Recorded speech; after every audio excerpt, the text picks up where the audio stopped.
Hello everyone, this is Vaibhav here and I welcome you all to my YouTube channel.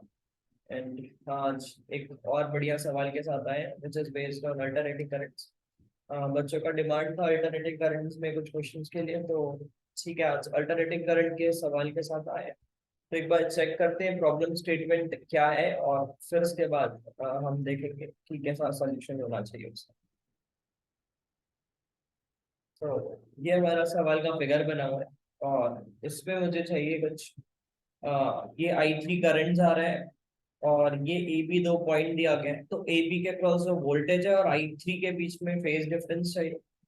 फिर मुझे I1 I3 के बीच में phase difference चाहिए, तो one by one हम सारी चीजों को देखेंगे। फिर I1 और वोल्टेज अक्रॉस PQ के बीच में फेज डिफरेंस चाहिए, तो इन सारी चीजों को हमें यहाँ पर डील करना है basically।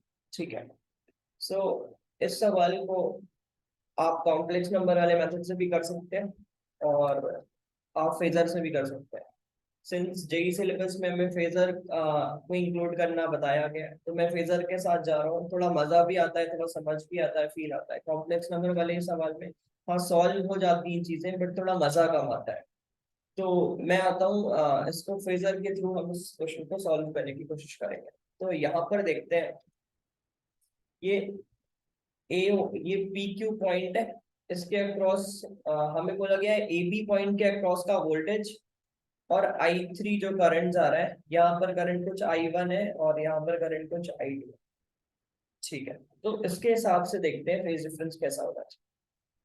तो यहाँ तो स्टार्ट कहाँ से करें ये थोड़ा समझना मुश्किल है, तो अपन क्या कर लेते हैं, मान लेते हैं इस जगह पर जो भी पोटेंशियल डिफरेंस है उसका फेजर में ड्रॉ कर लिया और एक रैंडम सा फेजर बना रहे हैं और ये पोटेंशियल डिफरेंस है अक्रॉस ए बी के अक्रॉस जो भी पोटेंशियल डिफरेंस है यहाँ पर बना लिया हमने कुछ इस तरह से। तो यहाँ पर जो करंट है I1, अगर वो देखें या फिर अपन ऐसा करते हैं ना कि यहाँ पर करंट बना देते हैं। I1 को मैंने यहाँ पे बना लिया, तो अगर I1 को यहाँ पर बना लिए तो देखो XC के अक्रॉस जो पोटेंशियल डिफरेंस होगा वो नीचे आ जाएगा। तो ये हो गया वोल्टेज अक्रॉस कैपेसिटर नीचे की तरफ I1 के हिसाब से, और रजिस्टर के अक्रॉस जो करंट है वो बिल्कुल यहाँ पर ही आ गया, तो ये हो गया वोल्टेज अक्रॉस रजिस्टर। और मुझे पता है कि अगर मैं इन दोनों को वेक्टरली ऐड कर दूं, चीजों को ऐड कर दूं, तो मुझे ये भी ए बी मतलब ए और बी के बीच का पोटेंशियल डिफरेंस दे सकता है। तो ये क्या आ जा रहा है, बी। आपको समझ में आना चाहिए, आप वैसे पढ़ चुके होंगे सारी चीजों को, हमें यहाँ पर थोड़ा सा फेजर के थ्रू ऐड करना पड़ेगा। डायरेक्टली एडिशन से काम चलेगा नहीं, तो मैंने क्या कर लिया VC, जो कि हमें पता है कि कैपेसिटर पे करंट अगर यहाँ पर इस फेज पे है तो वोल्टेज जो होगा वो π/2 फेज पीछे होगा, और रजिस्टर के अक्रॉस तो सेम फेज पे करंट वोल्टेज होंगे, तो वहां पे बना लिए। और साथ में अगर इनको हम ऐड कर लेते हैं, बिकॉज हमें पता है कि यहाँ इसके अक्रॉस वोल्टेज और इसके अक्रॉस वोल्टेज को अगर मैं ऐड करता हूँ यूजिंग फेजर, तो मुझे ए और बी के अक्रॉस का वोल्टेज मिल सकता है। तो ठीक है, ये वी ए बी वाला आम हो गया। और यहाँ से अगर एंगल देखें तो ये एंगल हमें चाहिए हो। ठीक है, तो इसकी वैल्यू हम लिख सकते हैं क्या, हाँ बिल्कुल लिख सकते हैं। ये लिख सकते हैं I1 नॉट टाइम्स ऑफ इसकी XC की वैल्यू जो कि 4 ही है, और ये भी हो जाएगी आपकी I1 not times of this, again 4 है रजिस्टर के अक्रॉस। तो ठीक है, अब मैं अगर ये एंगल चाहिए तो आपको ये दिख रहा है कि 45 आ रहा है, बिकॉज दोनों टर्म सेम है VR और BC। तो अगर मैं यहाँ से एंगल देख लूँ तो VAB 45 आ रहा है। मतलब मैं पहले फिगर से क्या बोल सकता हूँ कि I1 है वो लीड कर रहा है करंट, लीड कर रहा है VAB को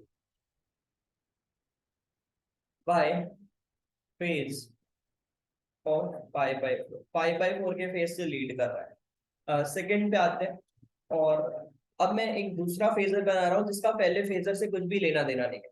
तो यहाँ पर मैं I2 मान लिया, और इस I2 के हिसाब से अगर सेम ऐसा ही फिगर बनाए तो देखो ऊपर की तरफ हो जाएगा VL, voltage across inductor, because वो π/2 लीड करने वाला। और यहाँ पर आपको फिर से रजिस्टर वाला आर्म यहाँ पर ही रह जाएगा, तो इसको यहाँ पे बना दे। ये हो गया वोल्टेज अक्रॉस रजिस्टर। सो अब अगर इन्हें ऐड करें तो आपको फिर से अगर आप देखें वो दोनों पैरेलल में लगे हुए हैं, तो फिर से मुझे ये दोनों को ऐड करने से VAB मिलने वाला है। तो मैं यहाँ पर इसको VAB से ही मेंशन कर रहा हूँ। और इस बार इसकी वैल्यू है I2 not times of XC which is 6, और इसकी वैल्यू हो जाएगी I2 not times of A। तो ये वाला जो एंगल है थीटा, इसकी वैल्यू इस केस में लिख लेंगे 6/tan थीटा विल बी 6/8 और 3/4, तो ये 37 डिग्री आने वाला है।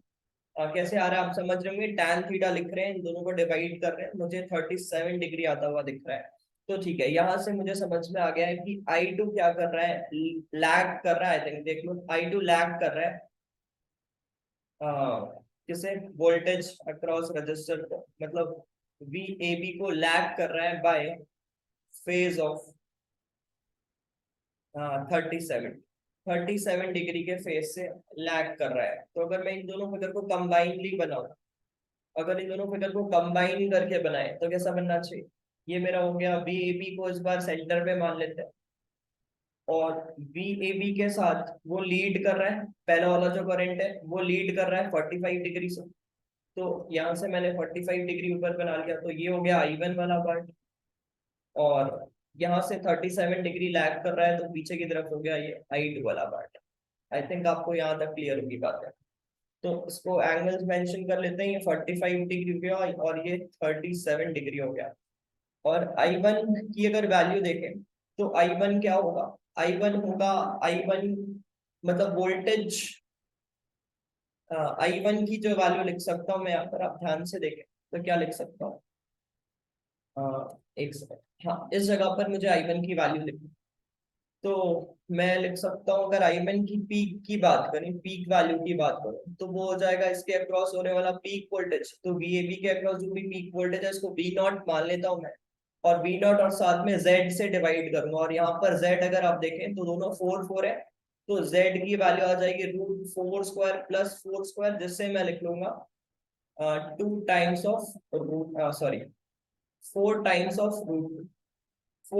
ऑफ √2 लिख लेना चाहिए। तो यहाँ पर अगर मुझे I0 की मैक्सिमम वैल्यू लिख रहा हूँ मैं, फेज के बाद में मैं भी बात नहीं कर रहा हूँ, फेज मुझे पता चल गया ये कहीं यहाँ पर लाई कर रहा है, इसकी मैक्सिमम वैल्यू मतलब पीक वैल्यू ऑफ करंट देख लिख रहा हूँ, वो हो जाएगा V0/2 टाइम्स 4 टाइम्स ऑफ √2। और अगर I2 की बात करें तो यहाँ पर देख सकते हैं, फिर से पीक वाले जो I2 की पीक वैल्यू अगर मुझे लिखनी है तो VA0 की फिर से V0 लिख लेंगे, और साथ में नीचे बन रहा है 64 प्लस 36 विच मींस 100, तो ये 10 बन जा रहा है। Z की वैल्यू यहाँ पर 10 आएगी, इस पूरे आर्म पे अगर देखें तो Z 10 आ रहा है। तो ठीक है, हम यहाँ से क्या लिख सकते हैं, V0/10।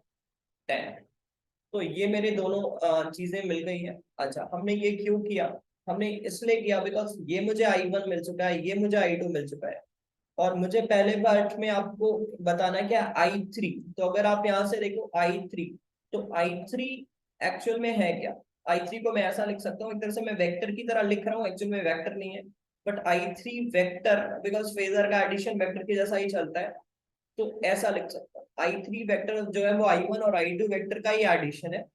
तो मुझे इसका फेज अगर चाहिए होगा तो I1 प्लस I2 मुझे दे देगा ये, तो I1 I2 मैंने ड्रॉ कर लिया है, मुझे I3 मिल जाने वाला है यहाँ से। और फिर VAB के साथ ही मुझे फेज बताना है, तो VAB मेरा ऑलरेडी बेस में यहाँ पर तैयार है, तो बस मुझे इन दोनों को ऐड करना है, जो भी इनका रिजल्टेंट आएगा वही I3 का फेज है, और I3 और VAB के बीच में मुझे फेज डिफरेंस मिल सकता है। तो ठीक है, ऐड करने के लिए मैंने कंपोनेंट प्रेफर किया है, तो कंपोनेंट्स करने से मुझे यहाँ पर चीजें कुछ ऐसी मिलेगी कि ये 45 है, तो ये V0/8 हो सकता है, ये भी V0/8 हो जाएगा, ये 37 है, तो ये साइन की कंपोनेंट आ जाएगी, और मैं इसे लिख लूंगा V0/10 मल्टीप्लाइड बाई साइन 37 3/5, और यहाँ पर लिख लूंगा ऐड करके V0/10 मल्टीप्लाइड बाई 4/5।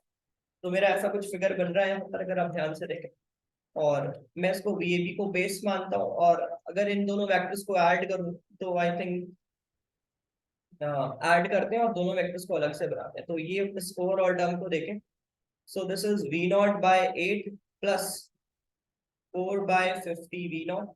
सो ठीक है, मैं कोई कैंसिलेशन करना प्रेफर नहीं कर रहा हूँ, तो डायरेक्टली लिख रहा हूँ, क्या लिख सकते हैं, 50 plus 32 V0 times of, I think 400 होना चाहिए, तो ये कुछ हो जा रहा है 82 times of by 400 V not.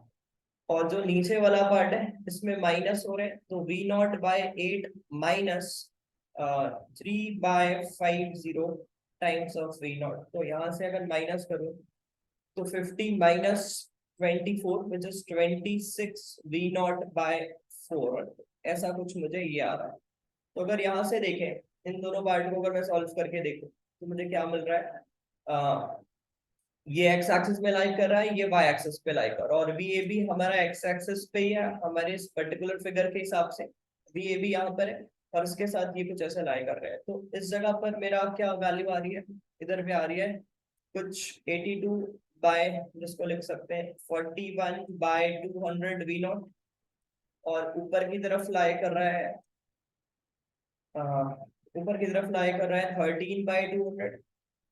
13/200 we naught. और इनका अगर एडिशन करते हैं अपन, इनका अगर एडिशन करते हैं तो मुझे ये जो रिजल्टेंट जाता हुआ दिख रहा है ये एक्चुअली में आई नेट है, और आई नेट ही आपका आई थ्री है।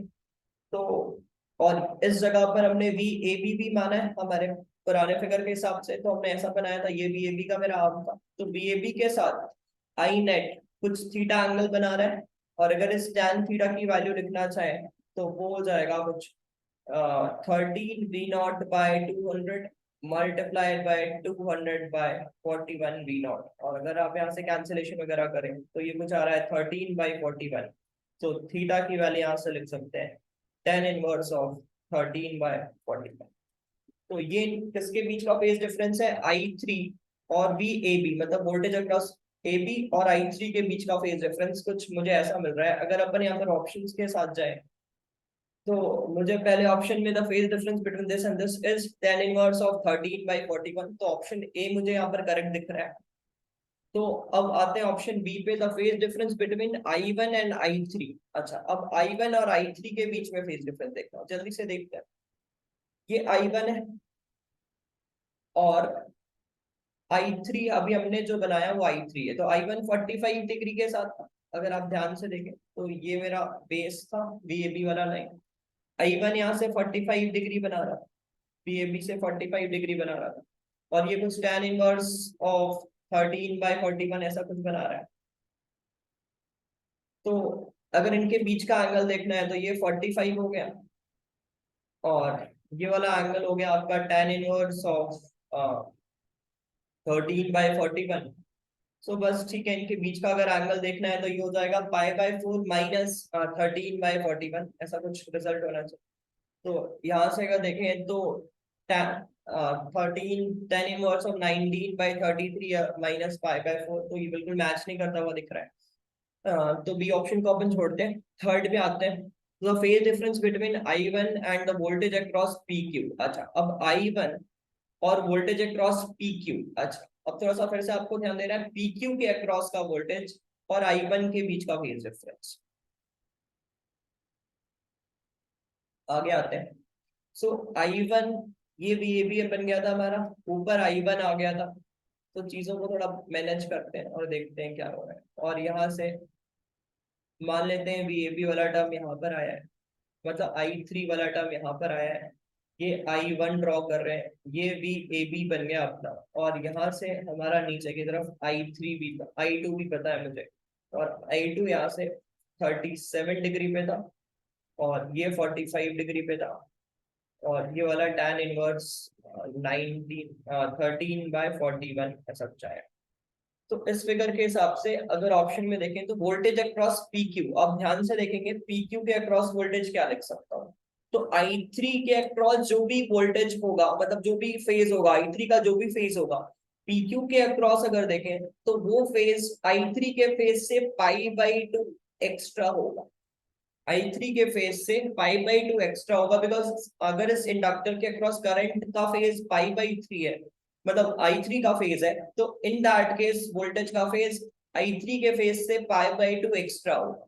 ठीक है, तो बस इसी चीज को यूज करना है। तो आई थ्री का जो भी फेज था, तो आई थ्री के फेज को मैं लिख सकता हूँ वी ए बी का जो भी फेज है प्लस वी ए बी का जो भी फेज है प्लस tan इनवर्स ऑफ 13/41। ये हो गया था मेरा I3 का फेज। अब इसमें और एक्स्ट्रा क्या ऐड करना पड़ेगा, पाई/2। ये हो गया वोल्टेज अक्रॉस PQ। और मुझे किससे देखना है, I1 से देखना है। तो I1 से देखना है मतलब 45 वाले पार्ट से देखना है, तो इसको 45 से माइनस कर देते हैं, मतलब पाई/4 से माइनस कर देते हैं, जो कि हमारा एक्चुअल में क्या है, वोल्टेज अक्रॉस I1। तो अगर इनको माइनस करें तो आपको, और अच्छा I1 के अक्रॉस के फेज को मैं कैसा लिखूंगा, मैंने VAB भी लिख लेना चाहिए, तो VAB का जो भी फेज है प्लस पाई/4, ऐसा ये बन गया है I1 के अक्रॉस का फेज।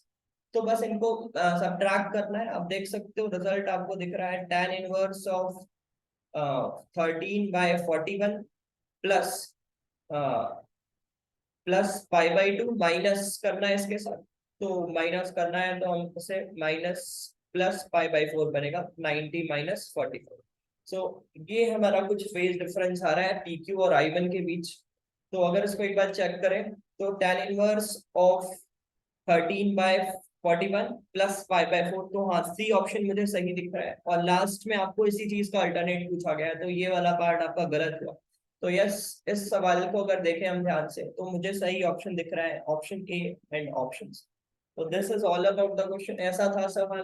तो अल्टरनेटिंग करंट में आपको बहुत इजी चैप्टर है, बट थोड़े से बेसिक्स आपको समझ में आना चाहिए। तो ऐसे और वीडियोस अभी आपको और ज्यादा फ्रीक्वेंसी के साथ वीडियोस मिलेंगे, थोड़े और अच्छे अच्छे सवाल आपको मिलने वाले हैं। और साथ में बात रही कोर्सेज की, तो यस कोर्सेज भी जल्दी लॉन्च होने वाला है आपका। तो चैनल के साथ बने रहे, और बहुत सारी इंटरेस्टिंग चीजें हमको मिलने वाली है इस चैनल में। तो ठीक है, दैट्स ऑल फॉर टुडे। अगली क्लास पे मिलते हैं, अगले क्वेश्चन पे मिलते हैं। Thank you.